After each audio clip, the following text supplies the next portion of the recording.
Alexander Pichunskin fue uno de los asesinos más prolíficos de Rusia.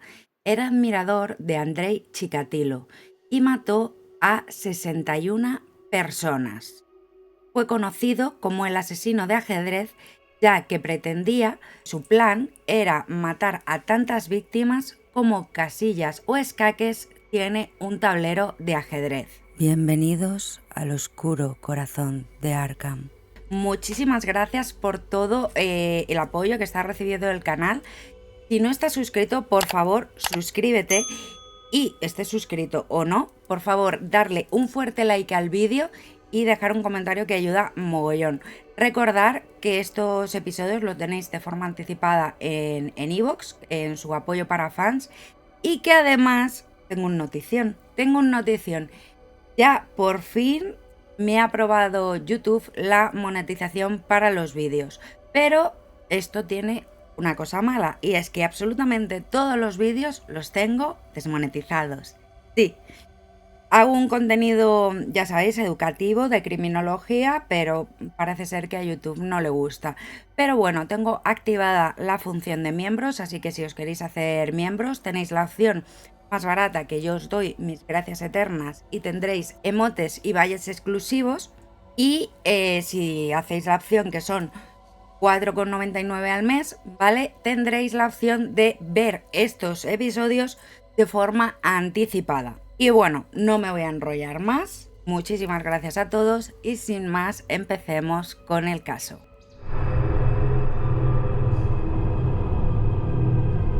Alexander Pichunskin nació el 9 de abril de 1974 en Moscú. Era un niño muy alegre y sociable. También tenía una hermana.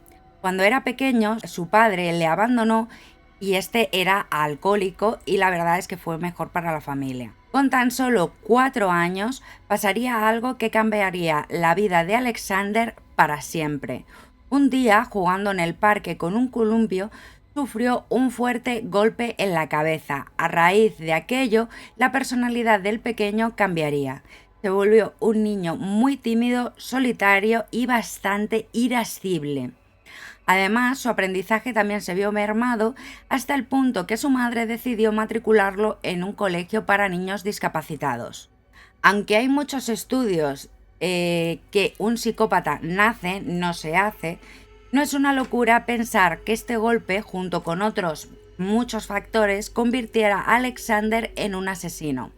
De hecho, no es el primer caso en el que pasa esto. Patrick Nogueira, el asesino de Pioz, también vio alterada su personalidad por un golpe en la cabeza.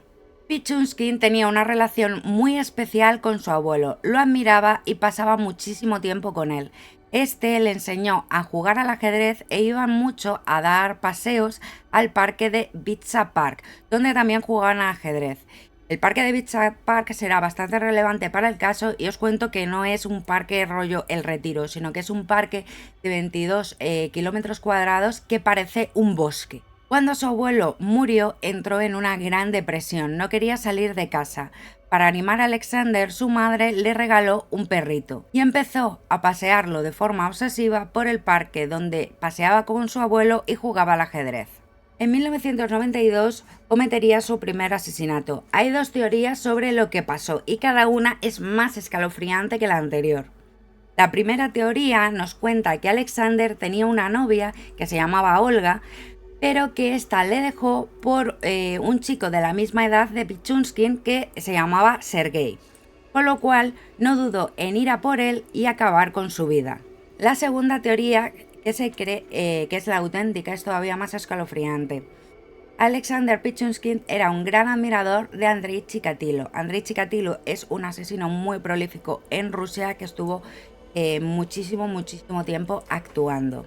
Alexander conoció a un chico llamado Sergei que también admiraba la figura de Chikatilo, que era el asesino de Rostov.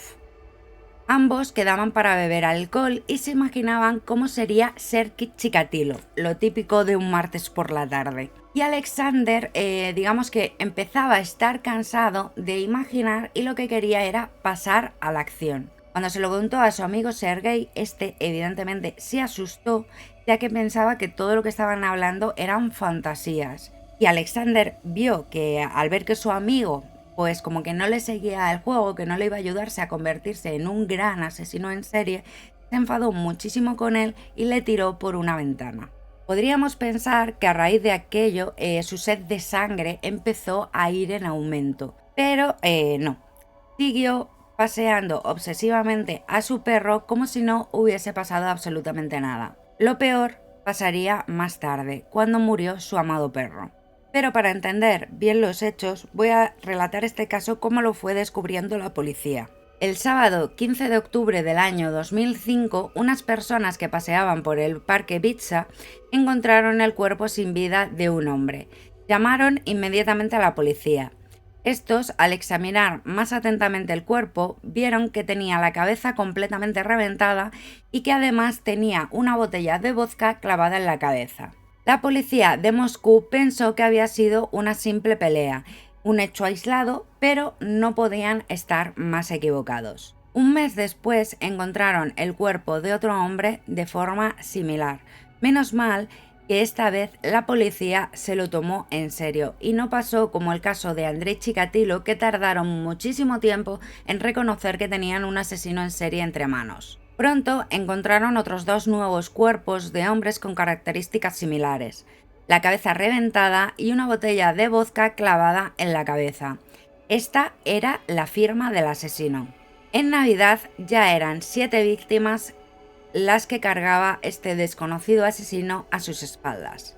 Aparte de las circunstancias de los cuerpos, hay otra cosa que tenemos que señalar.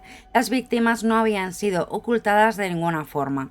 Esto nos demuestra que quien lo había hecho tenía un gran ego y quería reconocimiento sobre sus actos. En febrero de 2006 interviene en el caso la unidad de élite de homicidios de la policía de Moscú, bajo las órdenes del jefe Andrei Shuprunenko. Hasta el momento solo había atacado a hombres solitarios y la ciudad ya aterrorizada le puso el nombre del maníaco de Ibiza. La policía pidió ayuda al profesor forense Vladimir Vorontsov, que el único dato que pudo facilitar es que mataba a sus víctimas con un martillo. Se centraron entonces en un sanatorio mental que había cerca de Ibiza y más de 200 agentes hicieron interrogatorios sobre el terreno. Una de las personas a las que quisieron interrogar fue una mujer que al ver a la policía salió corriendo. Al conseguir darle alcance, descubrieron que era un hombre travestido que además tenía un martillo. Pero desgraciadamente, este hombre tenía coartada para cada uno de los crímenes. El asesino seguía suelto. En abril de 2006, el único dato que tenían seguro sobre el perfil del asesino desapareció, ya que empezó a ir a por mujeres. En abril se encontró el cuerpo de una mujer y 2 meses después otra. Ya eran 14 el número de víctimas. En la última víctima encontraron una pista que sería clave para la resolución del caso. Y es que llevaba un billete de metro. Revisaron las cámaras, pero no hubo suerte en un primer intento. El hijo de la víctima llamó a la policía para decirles que su madre había quedado con su novio, de nombre Sasha, y que trabajaba con ella en un supermercado cerca de Ibiza. Además, le facilitó el número de este tal Sasha. Comprobaron el número de teléfono y vieron que pertenecía a Alexander Pichushkin. Sasha es el diminutivo en Rusia de Alexander. Revisaron nuevamente las cámaras y vieron a la víctima con Alexander. Así que lo detuvieron el 16 de junio del año 2006 para interrogarlo y como principal sospechoso de los crímenes. Al principio del interrogatorio, Alexander negaba todo, pero pronto el narcisismo por querer ser reconocido hizo que empezara a confesar no solo esta muerte, sino todas las demás. Confesó el crimen de 61 víctimas. Sí, lo habéis oído bien, 61. La policía no le creyó, solo habían encontrado 14 cuerpos, así que pensaron que solo fanfarroneaba. Alexander insistió muchísimo y también dijo que había estado matando durante 14 años. La policía registró su casa y lo que encontraron le dio más veracidad a la confesión de Alexander. Hallaron un tablero de ajedrez, que por eso se conoce a este asesino como el asesino del ajedrez, y este tablero tenía un número pegado encima de 61 de las 64 casillas o escaques del tablero. La intención de este asesino era matar tantas personas como casillas o escaques pero le habían atrapado antes. Este tablero no servía como prueba irrefutable de que había matado a 61 personas, así que ahora mismo el trabajo de la policía era intentar probar la confesión. На самом деле, бисовский маньяк, как меня прозвали, это я. Совершил я, на самом деле, 61 убийство. 60 убийств все на территории Битцевского лесопарка. Одно убийство за пределами Битцевского лесопарка, в городе. Большую часть трупов я утопил в канализационном колодце. С чем убивал? Не знаю. Без этого смысла бы уже жить бы мне не было. La policía decidió poner en marcha una técnica que ya se había hecho anteriormente en Europa, y es que fue llevar a Alexander al lugar de los hechos para recrear los crímenes. Por ejemplo, en España ya se había utilizado esta técnica con el asesino de la Ropiero. Cuando llegaron al parque Bitsa, Alexander empezó a decir un montón de nombres y la policía, al comprobar estos nombres, se dio cuenta de que se trataban todas de personas desaparecidas. Alexander en el parque relataba todo de forma muy precisa, relatando todos y cada uno de los detalles por muy nimios que fueran. Además se notaba que estaba disfrutando, que sentía verdadero placer al recordar cada uno de sus crímenes. Decía que se sentía como Dios cuando mataba, o que se sentía como un padre que lo único que quería era proteger a sus hijos y abrirles la puerta a un nuevo mundo. También comparó su primer asesinato como su primer amor, ya que, según él, era un asesinato que ninguno de los dos olvidaría. Bastante macabro, la verdad. Esto lo que nos demuestra es que estamos ante un criminal psicópata con personalidad narcisista y que estos crímenes no solo le dan satisfacción, sino que también le dan un placer sexual. Alexander dio una confesión de más de 40 horas en el parque Bitsa. Incluso llegaron a descubrir un cuerpo del que todavía no sabía nada la policía. Esta era su víctima número 15 confirmada. Pero Alexander insistía que él había matado a 61 personas, así que la policía siguió investigando.